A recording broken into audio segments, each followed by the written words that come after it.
Well, folks, the Federal Reserve is making big moves yet again. And my question is the Fed trying to eliminate the average American's ability to ever achieve the American dream?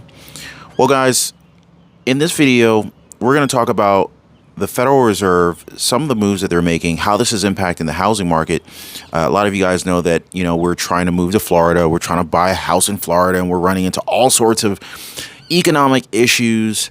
And I don't think that we're the only ones that are facing these problems. In fact, I've talked to a number of different people who live in Florida right now that have been completely just, blindsided by a number of unexpected costs as it relates to living in Florida.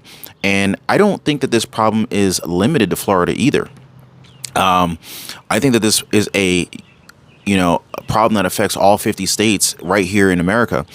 But I'm not going to just complain about these problems. I'm going to share with you guys what I'm doing to be able to overcome these problems. And I want to share with you guys some actual solutions that you can implement, you and your family can implement, so that you're not living paycheck to paycheck, so that the dream of home ownership isn't shattered by the Federal Reserve raising interest rates yet again, and inflation going through the roof, and interest rates ever increasing higher and higher and higher. Dealing with rents increasing thanks to your landlord. And and at the same time, I don't really want to blame the landlords, because the landlords are just people like me and you. They happen to have a property that they own, and they have a mortgage payment that they have to pay. They have property taxes that are increasing. They have homeowners insurance premiums that are increasing on them. They have HOAs that are increasing on them thanks to a number of different variables. So it's kind of like, we rented for many, many years, and I think that our landlords are actually very fair. I now, being a landlord myself, I can understand some of the decisions that they made, and I have more compassion to them, because being a landlord myself, it's kind of like, you're trying to play fair as much as you can, but there's some things that are out of your control. Like, for example, we didn't want to have to raise interest. We didn't want to have to raise our rent for our renters this year, just because, rent has increased so much lately because our expenses have increased so much. But, this year they didn't increase too much. Excuse me. Our renters had paid on time, and our expected expenses didn't increase too much. And we were like, hey, let's not raise the interest. Let's not raise our renters' rent payment for this renewal. Or maybe let's raise it by like $10. And in my opinion, that's like nothing, right? So unfortunately, I got hit with a letter from my mortgage company, and basically they were telling me that they couldn't apply my most recent payment. So I said to myself, what the heck is going on here? After reading the details of this particular letter, I later discovered that the reason that the mortgage payment was going up was because the property taxes had gone up. And in addition to that, the homeowner's insurance premium had gone up. And since both the homeowner's insurance and the property taxes are tied together inside of the mortgage payment through an escrow account, the escrow account was short. So the more recent payment that I had made wasn't enough. And the bank was basically telling me, hey, we're not going to apply your mortgage payment because it was a partial payment, or it was incomplete. I forget the exact wording that they used. So I'm like, I was caught off guard. I was definitely caught off guard, and I'm pretty sure a lot of people are getting these letters. Anyway, long and short of it, we didn't plan on raising the rent for our renters, but then basically our mortgage company, our bank, forced us to raise the rent, because otherwise we would have to be paying out of pocket. So anyway, long and short of it, I get it, and these costs, these expenses are rising across the board. Again, it's not just Florida. The rental property I'm talking about is not even in Florida. It's in state of Georgia. So, I realize this is not isolated just to one state, but Florida, different parts of Florida, Fort Myers, Miami, Orlando, Tallahassee, Naples, Daytona Beach. I mean, you name it.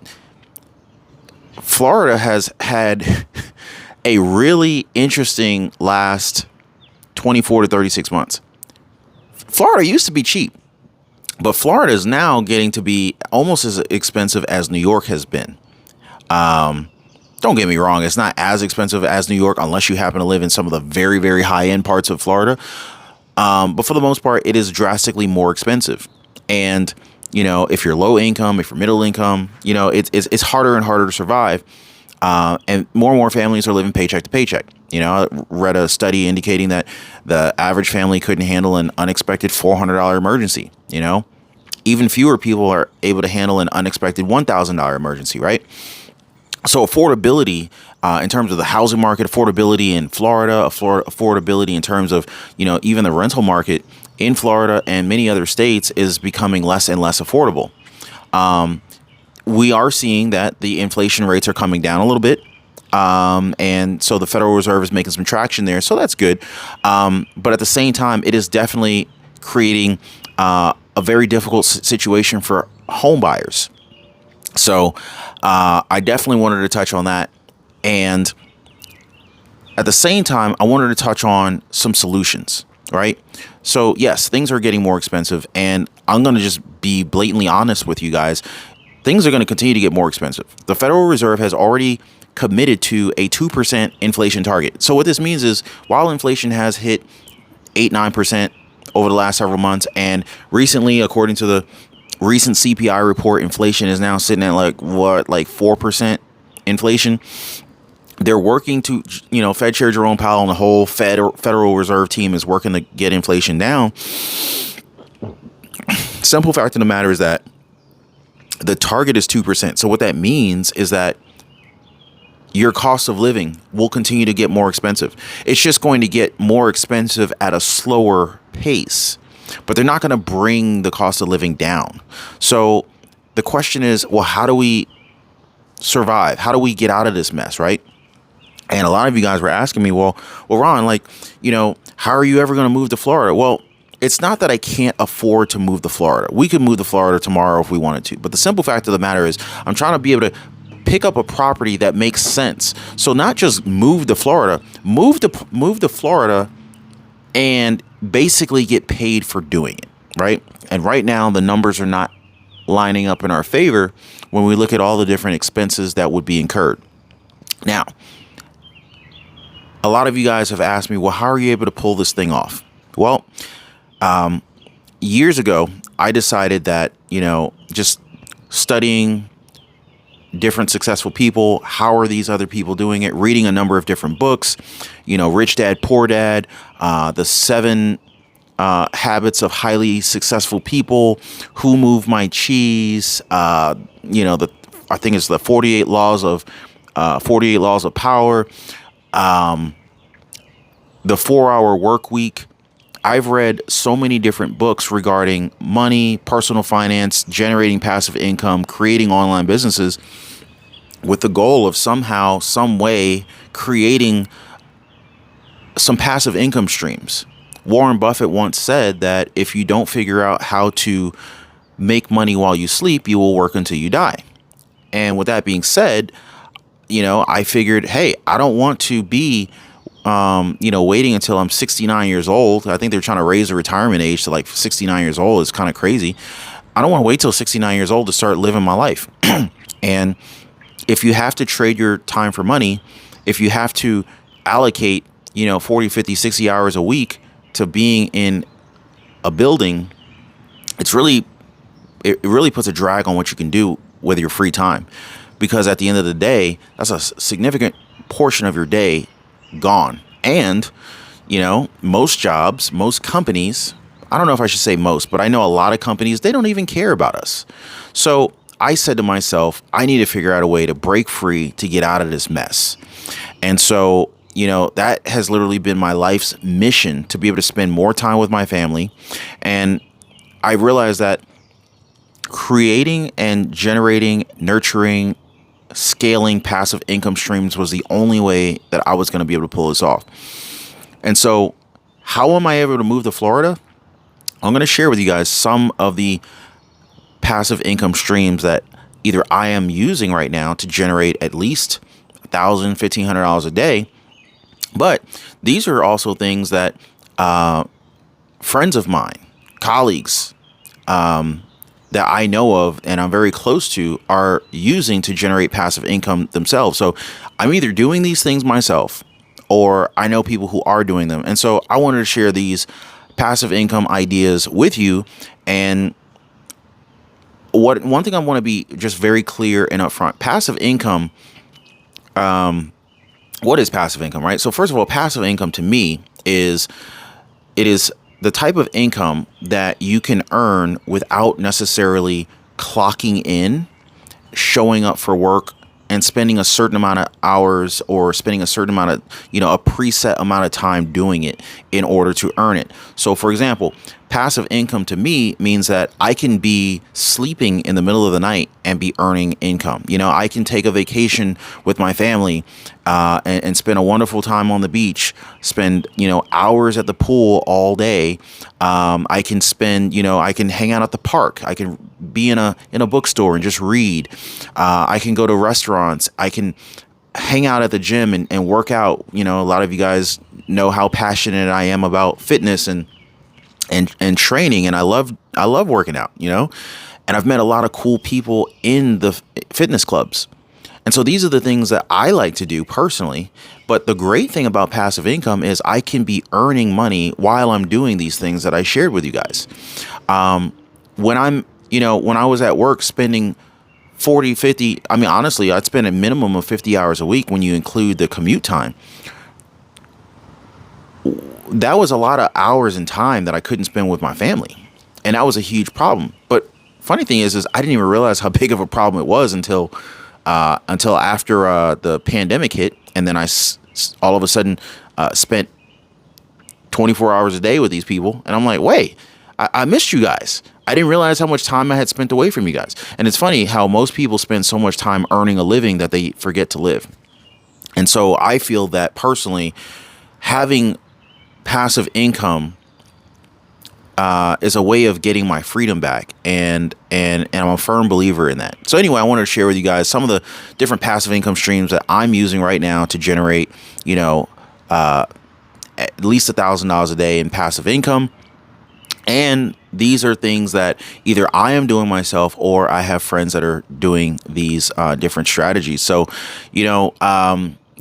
the first thing I want to share with you guys is e-commerce, right? So e-commerce is just basically selling stuff online. Now you can sell stuff on Craigslist, eBay, Amazon, whatever, Shopify. You can create, online stores selling products on Shopify. And a lot of companies exist making millions of dollars per month, per year, per day. Some companies are making millions of dollars a day selling products online through various models like drop shipping, Amazon FBA, and 3PL. Now, most people don't need $1,000 a day. Most people don't need $1 million a month. But I only share this with you to let you know that it's possible. And, I don't know what your debt to income ratio is. I don't know what your cost of living looks like. But chances are, no matter what your cost of living is, these passive income streams and methods and ideas will help you in your pursuit to achieve financial freedom. Now, me personally, one of the first online e-commerce businesses I've ever started was back in 2001 or 2002. I literally built a website, and I was selling, because I'm a car enthusiast. I was selling automobile parts on this website that I built, and I was literally building the website while I was at work. I was a customer service representative at this company, and in between calls, on my lunch break, before work and after work, I would just literally just have my laptop open. I taught myself how to build websites. There was information online, and I thought it was fun to do. First of all, it was fun to build websites, but also I couldn't afford the car parts that I was selling. So what I ended up doing was I created this company because in order to get the discounts on the parts that I needed for my cars, I needed to set up a business account with these different distributors. And so ultimately I set up a company. I built a company. I needed a website because they wanted to know, they wanted your website address. So I built a website, and I literally did all the different steps I needed to be a quote unquote company. And all of a sudden I started getting 40, 50% off of parts.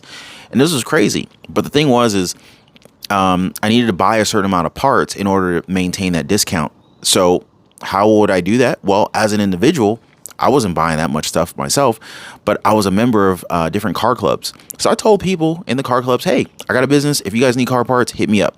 So that was literally the start of one of my first online e-commerce stores. I was like 20 years old and I'm selling parts. I was selling parts for cars, mainly import cars. And so that was fun. That was my first taste of doing e-commerce. And the funny thing is the first year I didn't make any money, and making money wasn't even the goal. I wasn't even trying to make money. I was just trying to get discounts on parts.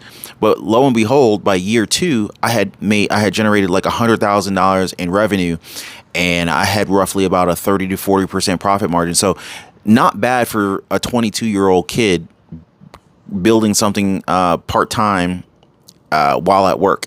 So anyway, that was my first taste of it. And, it required an e-commerce store. So number one, e-commerce stores, drop shipping.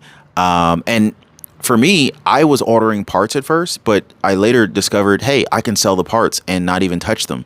Let these other warehouses manage the inventories. And ultimately, I migrated from having all these parts in my mom's basement and in my mom's like garage, because it would take up so much space, to not purchasing this inventory and keeping it on hand and having to go to FedEx and UPS to mail the stuff out. I ended up listing products that I knew I had access to, making the sales online, and then placing the order with my distributor and telling them what address to send it to. And that's how I operated the business for many years. Let's talk about YouTube ads, right? So, we're on YouTube now. So YouTube technically generates passive income for me through YouTube ads. And, essentially, what kind of equipment do you need? How much money do you need to get started to make a YouTube channel and make money? Honestly, most people don't need to invest anything to make money on YouTube, to be quite honest with you. Now, sure, you can run out there and buy a Sony A7 camera and, have a wonderful DSLR with, capabilities of 4K recording, and, get yourself a high-end Rode microphone and, maybe a DJI microphone like I have here. But, this is not required.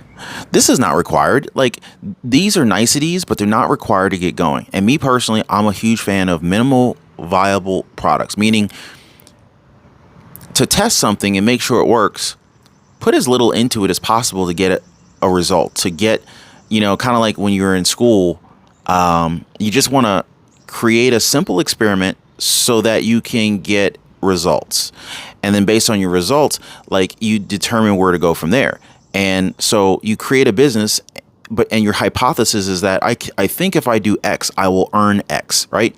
And then you run this simple experiment. And I coach people all the time on how to figure out how to start a business, how to increase your chances of success, how to increase the speed to which you can become profitable.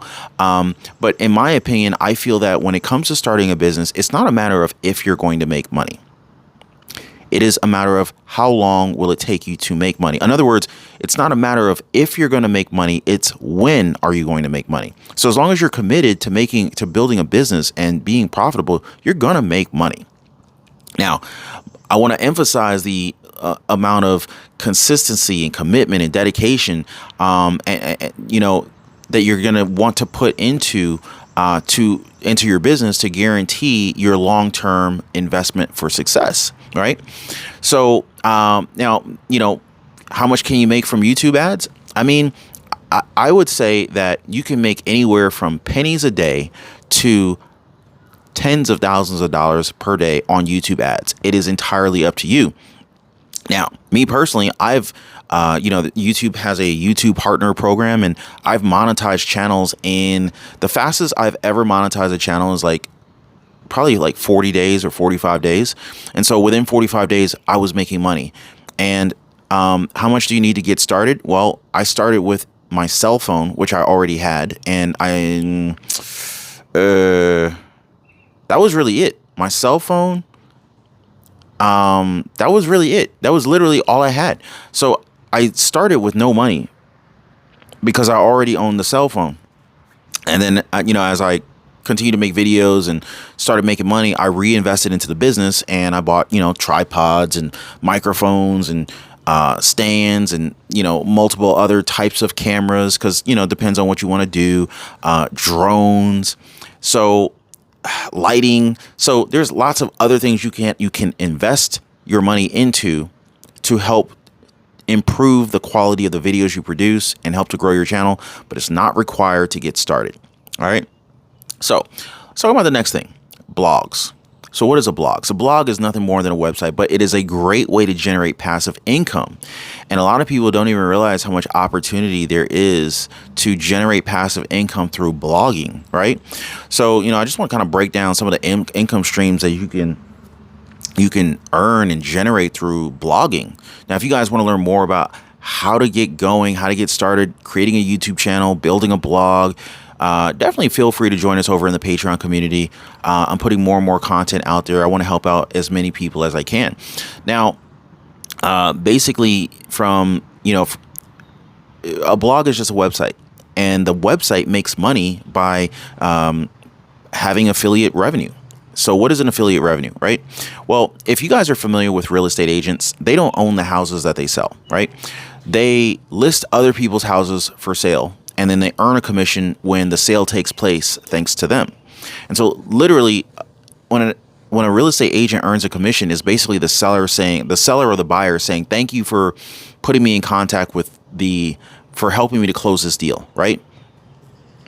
And affiliate commissions, affiliate marketing is the same thing. It is literally you're setting up an account with anyone from, Commission Junction to ClickBank to Digistore 24. I mean, there's so many different affiliate marketing companies that you can sign up with. Heck, even Amazon and Best Buy, they have affiliate marketing programs directly through them that literally, once you set up an account, you will get personalized links that are trackable. And so as you build your blog and you have, content on your website, on your blog, on your YouTube channel, whatever the case is, as people click on these links and purchase products and services, you earn a commission from that. So that is one way that you can earn money from your blog. And it's another way to earn money from a YouTube channel that's not even yet monetized through the YouTube Partner Program. Hint, hint. Also, you can sell online courses on your blog. Google has display ads that you can configure to show up on your blog and earn money from that through Google AdSense. And so, there's a lot of different ways to generate revenue and passive income from your blog, because once you build your blog, it's up 24 hours a day. And so as long as it's up, people can always visit that blog, and the potential to earn a sale is always there. In fact, many times I wake up in the morning, I'm like, oh, cool. Some sales happen at like 2 a.m. or 4:35 in the morning. It's like, oh, wow, I was sleeping, So, I'm a huge fan of passive income for these reasons. You don't have to actually be working while the income is being earned. So that's just my little 2 cents on that. You can start a podcast. Now, basically a podcast could potentially be another passive income stream. Once you create an audio, an MP3, you can literally have people listen to this at any hour of the day. Passive income to me is working once, but getting paid potentially forever. And I think a podcast is another way to be able to pull that off. And there's different ways of generating passive income and revenue from podcasts, very similar to your blog, very similar to your YouTube channel. Affiliate marketing, affiliate links, sponsorships. Companies want to get in front of your audience. They will pay you upfront to shout them out. I will say that if you do decide to do sponsored deals with companies, be selective. Don't just promote any company that's willing to pay you. Don't be willing to just compromise your brand. That would be my personal advice on that one. Keep your standards high. Make sure that the brands that are asking to promote you are brands that align with your audience, and I think you guys will do well. Stocks and real estate, like we got to talk about that, right? So stocks and real estate. Me personally, I'm not big on day trading or I'm not a big day trader. I'm not a cryptocurrency trader or anything like that. But I do like investing in quality companies, and I like keeping it simple. I like investing for the long term. How do you get started? You could set up an account with M1 Finance, Fidelity, Webull, Charles Schwab, Merrill Lynch, Fidelity, E-Trade, name your favorite, right? And get going. TD Ameritrade. And you can literally just start investing with as little as, I started with like $50 a month. I didn't have much money when I got started. And, my very first investment was $50 a month. They had like a $2,000 initial minimum investment requirement, but I told them that I was willing to allow them to auto draft out of my bank account $50 per month. And they said, if you allow that auto draft, then they will waive the minimum investment requirement. Now, that was like 20 years ago. Today, you could open up an account with like $50, $100 and just start investing. And then you might say to yourself, well, what stocks would I invest in for passive income? Well, me personally, I like REITs. I like ETFs. I like index funds. So, I would just probably start off really simple and look for quality ETFs.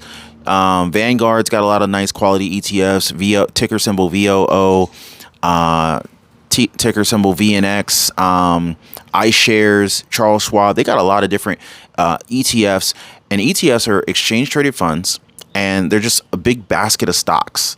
And I like ETFs because they're diversified. And so it increases my chances that I'm not going to lose money. Now, there's no guarantees in the investment world. There's no guarantees in life. I mean, heck, you could get hit by a bus on the way to work. So there's no guarantee in life. But I have had a very good experience investing in stocks, real estate, stocks, ETFs, index funds. And so I would definitely get that going. Why? Because it takes so little effort to invest in the stock market, and it's like one of the simplest passive income streams to get started. So I'd rather get that going and start getting some money coming in, some type of appreciation of my assets, asset appreciation passively. Meanwhile, once I get that going, I'm already working on other ways of generating income, right? Passive income, ideally. And so the more passive income you're generating from everywhere else, the more you could take that money and then reinvest into the stock market or wherever you feel like you're going to get the best return on your investment. But, you can make thousands of dollars per month, per year investing in the stock market, depending upon the number of shares that you own. And how would you do that? Well, obviously you can buy and sell stocks, but you can also buy stocks that pay dividends. And that's what I'm a big fan of. I like companies that pay dividends and have a long history of doing so, such as the dividend aristocrats. These are companies that have been paying out dividends for over 25 years without fail, without interruption. These are very stable companies. Just think about it. If a company can continuously pay out its shareholders a dividend for such a long period of time without ever missing a payment, that's a pretty phenomenal feat. And I want to be a part of that. Real estate, buying real estate and renting out the properties. Meanwhile, the property is appreciating in value. The tenant is paying down the principal on the mortgage. You get tax benefits such as, and I'm not a tax advisor, I'm not a financial advisor, this is not tax advice, and I'm not giving financial advice either. Just sharing my experiences. Check with your CPA, but there's something that's called depreciation, which allows you to theoretically write off depreciation and take a loss on paper, while meanwhile you made money in your bank account. So, these are just some of the ways that I generate passive income. And I thought it would be really cool to share some of these ideas with you guys. I do hope that you guys got some value out of this video. If you did and you made it this far, drop a like for the video, consider subscribing to the channel, and I look forward to catching you guys on the next one. Y'all be safe.